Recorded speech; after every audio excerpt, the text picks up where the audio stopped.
뭐 이렇게 하다 보면 또 더 많이 올 수도 있고. 계속해서 모집해서 9월달에 되는 걸로 확정. 연해주 자원 개발에 대해서 요점을 간단하게 말씀드리도록 하겠습니다. 여러분들한테 나눠드린 극동러시아 자원개발 사업이라는 이 유인물에 그 위에 보면 러시아 자원개발 사업은 7개 분야로 나누어서 접근해야 된다. 그냥 무작정 가서는 안 되고, 그래서 제일 첫째는 영농사업 분야, 둘째는 해양수산사업 분야, 세 번은 광업개발사업, 네 번째는 문화예술교류, 스포츠 관광사업, 다섯째는 건축사업, 여섯째는 의료사업, 일곱째는 기타 사업으로 나누어서 건설사가 들어가야 되겠구나. 건설사. 접근을 해야 되는데, 왜 이렇게 나누느냐면 자기 전문 분야를 가서 대쉬를 해야 된다. 농사꾼도 아닌 사람이 농사지러 가거나 바다 물고기 사업, 예를 들어 화로 같은 거 있잖아요. 킹크랩 같은 거, 이런 것을 산채로 기르다가 여기 한국에서 이제 막 팔아야 되는데, 이거 알지도 못하는 사람이 접근하면 망하기 딱 십상이거든요. 그래서 이제 자기가 그동안에 갈고 닦은 노하우를 가진 업종 분야를 접근해야 된다. 그런데 우리는 왜 이 연해주에 진출해야 되느냐 하면, 맨 위에 한국인이 북방 내륙에 진출하는 것은 코리아의 역사와 지정학적 위치, 그리고 숙명에 따라 순응하는 필연적 행위다. 우리는 대륙에 붙어 있고 고구려 발해가 옛날 우리 조상의 땅이니까 거기를 가야 된다. 그런데 이제 북한 때문에 지금 이렇게 하고 있지만은 비행기 타고 건너가야 되고 뭐 배 타고 가면 되는 거니까 그건 어렵지 않다고 보는 겁니다. 그래서 이 영농 사업에 내가 그 자세히 써놨지만은 100헥타르라고 한다면 30만 평을 말하는 거예요. 근데 이것은 당장 내일이라도 경작을 할 수 있는 그런 땅이에요. 그 땅이 있다고 해서 전부가 내일 그냥 내년에 경작할 수 있는 게 아니고, 거기 농사를 짓던 사람들, 이런 사람들이 한 해 묵히거나 이런 것은 가서 트랙터로 투집으면 바로 되는 거니까, 이런 것은 아주 좋은 땅입니다. 이런 것은 1년에 1헥타르 3,000평에 5만 원만 주면 돼, 임대료가. 그래서 이걸 이제 십진법으로 해서 3,000헥타르 값은 1헥타르에 1년 임차료에 5만 원이고, 10헥타르면 50만 원이고, 100헥타르면 500만 원, 30만 평이다. 이렇게 해서 우리가 이제 최고 좋은 땅을 확보할 수가 있다는 그런 얘기입니다. 그래서 그 영농 분야는 거기 쭉 자세한 게 나와 있죠. 이런 그 품종을 우리가 거기서 농사를 지면 되고, 나도 이제 거기서 배추 농사를 지어본 경험이 있는데, 배추 농사 캬베츠 같은 것은 내가 재배를 해서 일본으로도 많이 뺀 적이 있어요.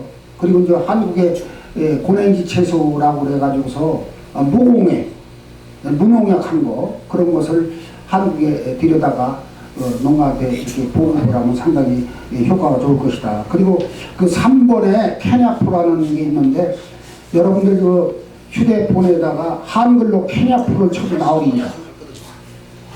케냐프라는 것을 그 전 목사님 내 얘기 좀 잘 들으세요. 휴대폰에 케냐프를 검색을 하면, 한글로 케냐프를 검색을 해도 케냐프에 대한 게 자세히 나와요. 그런데 그 케냐프가 뭐냐면, 우리나라에 소 먹이를 여물을 줘서 주는데, 1년 동안에 벼 농사를 지면 그 볏짚을 썰어서 겨울에 이제 여물을 주지 않습니까? 그런데 그 한국에서 벼 농사를 해서 짓는 것이 전부가 여름에 이제 그 농약을 많이 치지 않습니까? 그런데 그 볏짚에 비바람이 치고 장마가 치고 어쩌고 한다고 하더라도 잔류 농약이 많이 남기 때문에, 그것이 암소가 먹으면 암소 젖을 짜서 그걸 우유로 해서 애기한테 주면 그 애기가 한두 번 먹는 게 아니고 성장할 때까지 먹으니까 애기 몸속에 잔류 농약이 남는 겁니다. 그래서 그것이 상당히 위험한데, 이 케냐프라고 하는 것은 심어놓고 그냥 베기만 하는 거고, 연해주는 원래 연해주 러시아 법이 무농약, 농약을 못 치게 돼 있어요. 모든 농장에 특별한 경우에는 농약을 못 치게 돼 있어요. 그래서 이제 김도 안 매주고, 원래 넓으니까 김을 매줄 수가 없고, 하여튼 봄에 파종을 해서 가을에 콤바인으로 거두는 거, 그런 방법뿐이 없어요. 그래서 이제 이 케냐프라는 것을 심어서 이걸 배에다가 거기서 이제 검역 과정을 거쳐서 한국으로 들여와서 그 축산농가에 보급을 하면 상당히 좋은 효과가 있습니다. 이미 축산농가하고 내가 얘기를 한 적이 있어요. 그러니까 나보고 유 회장 당신이 이걸 한국에 들여오면은 축산농가에서 좀 소비해야겠다, 이런 얘기도 이제 오고 간 적이 있습니다. 그래서 참고하시고요. 해양수산자업, 여기도 뭐 쭉 있으니까 여러분들 잘 읽어보세요. 잘 읽어보시면 되고, 광업개발도 역시 이제 지하자원이니까 뭐 여기 내가 쭉 나열을 했으니까 그것도 보시고, 문화, 학술, 교류, 스포츠, 관광사업, 여기 뭐 다 나온 건데, 이제 특히 이제 스포츠에 대한 얘기를, 그 러시아 사람들은 푸틴 대통령이 우리나라 태권도를 아주 좋아합니다.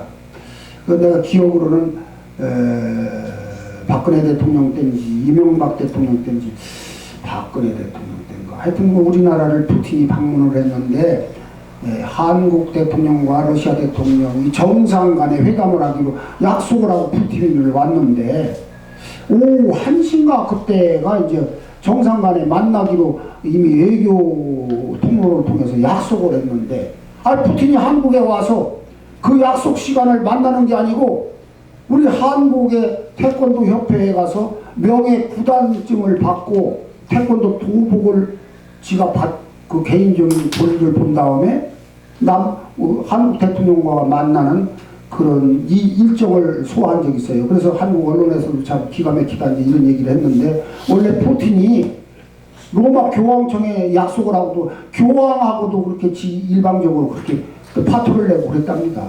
그래서 이제 뭐 하여튼 뭐 좀 괴상한 일을 하는 사람인데, 그래서 그 정도로 이 사람이 태권도를 좋아하는 거예요. 그런데 그 해 전에 1년 전에 나는 우연히, 나는 푸틴이 태권도를 그렇게 좋아하는지 모르고 내가 러시아 핫산 군수하고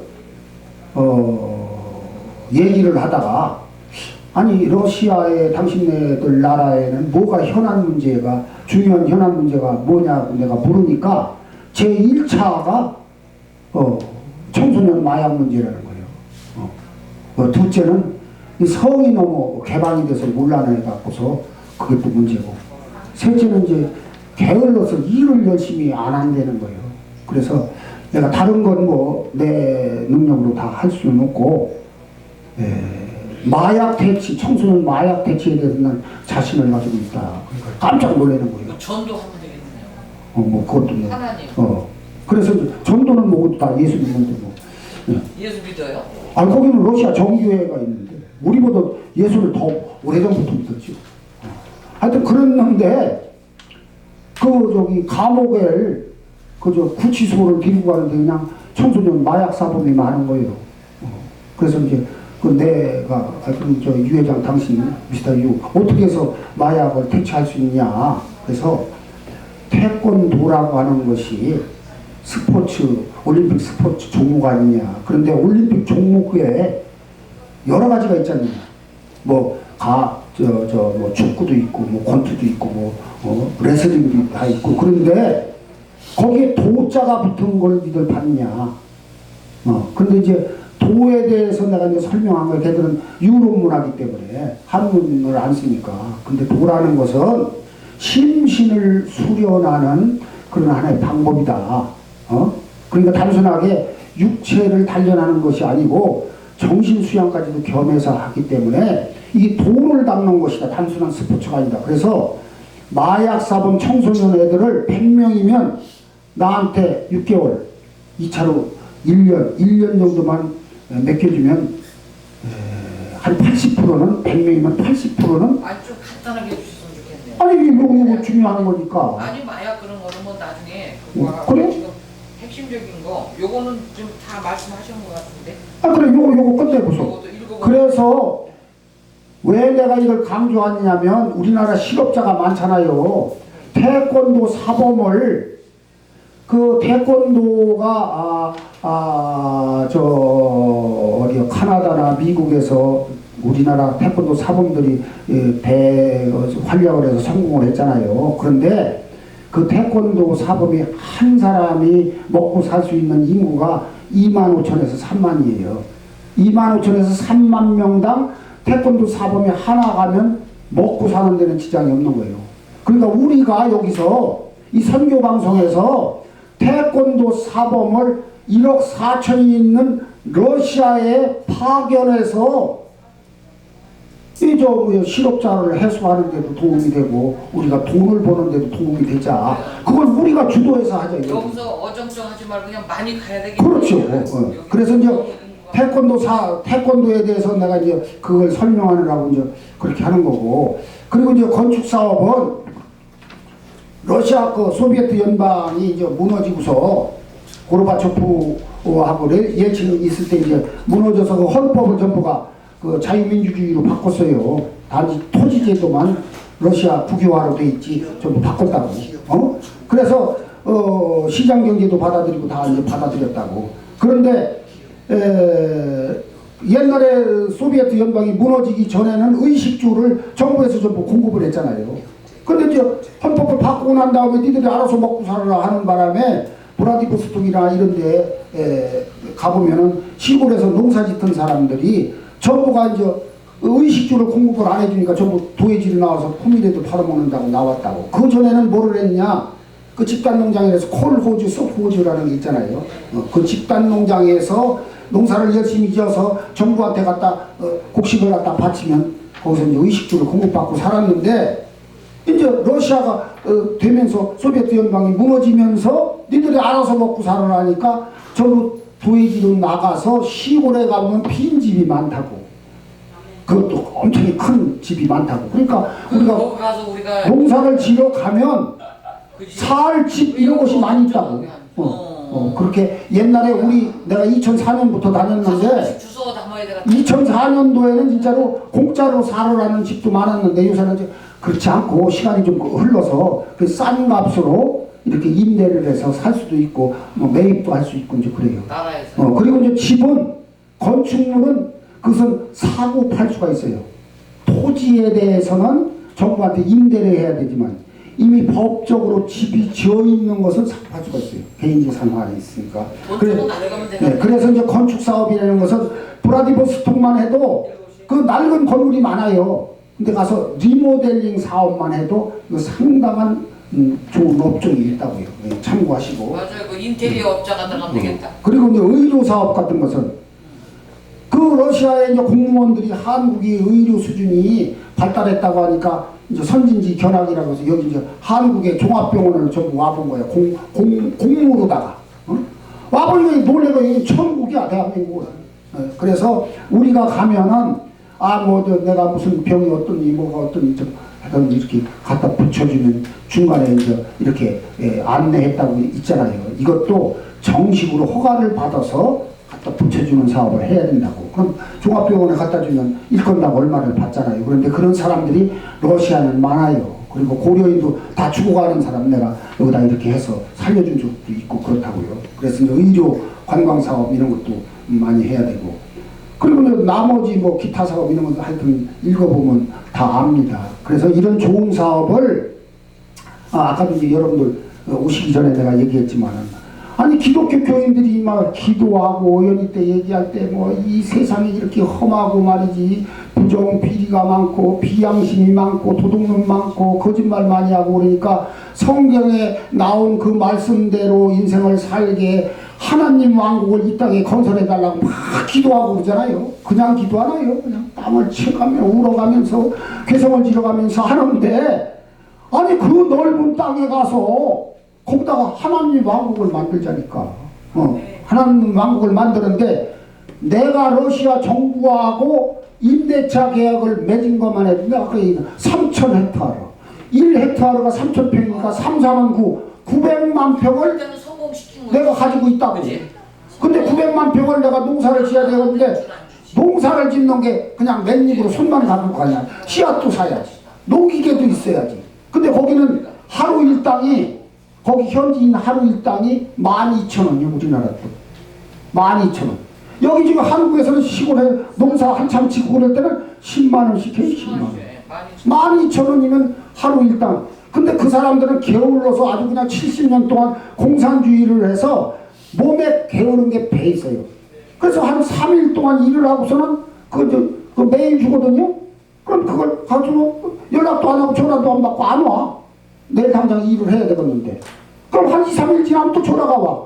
그럼 그거 돈 받아갖고 모두 가먹고 놀러 다니고 돌아다니다 돈 떨어지면 오고 이제 그 문화가 그런 문화라고.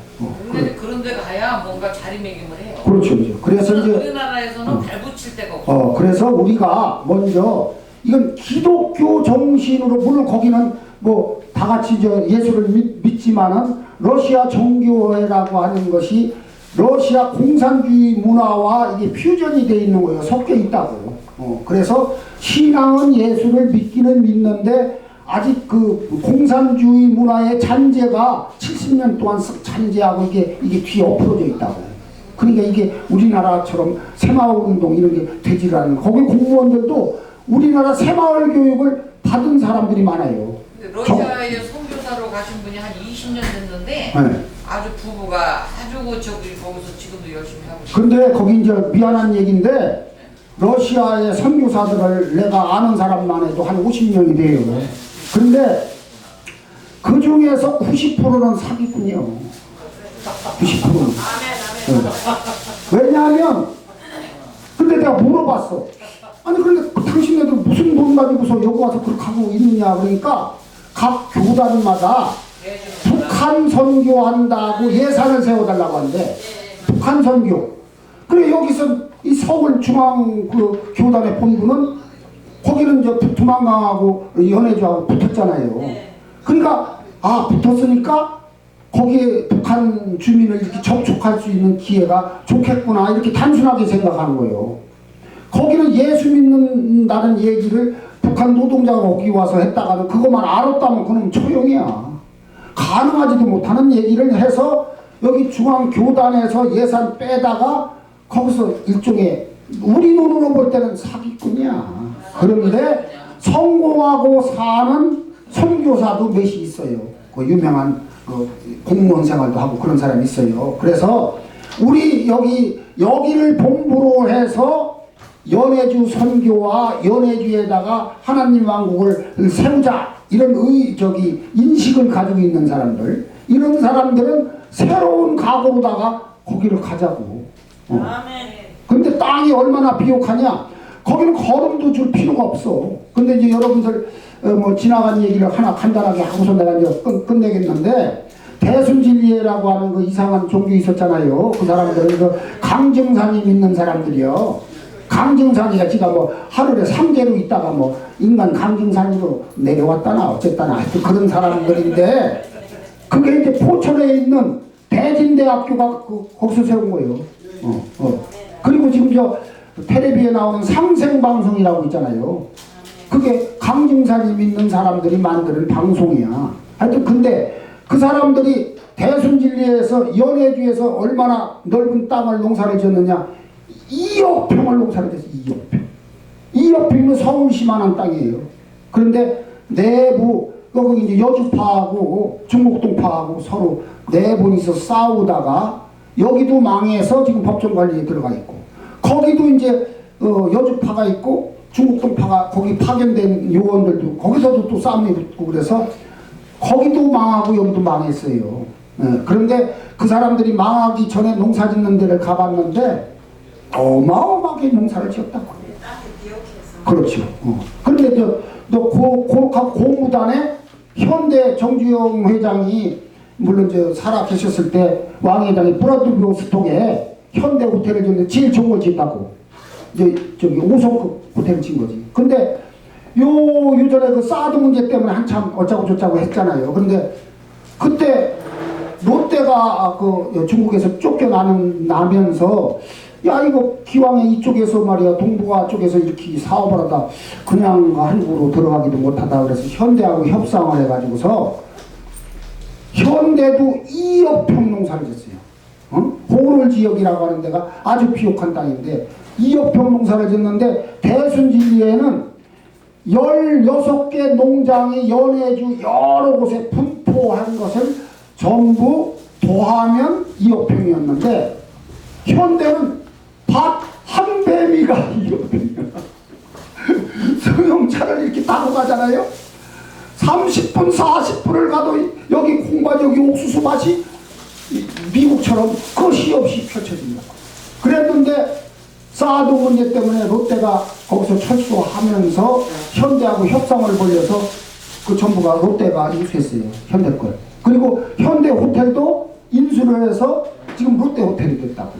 그래서 이런 판이기 때문에 기독교 차원에서 여기서 우리가 그 본부를 만들어서 연해주 개발에 발동을 걸으면 어떻겠는가 이런 생각을 하면서 간단하게 마치고 뭐 저한테 물으실 거 있으면 지금 물으시고 또 예.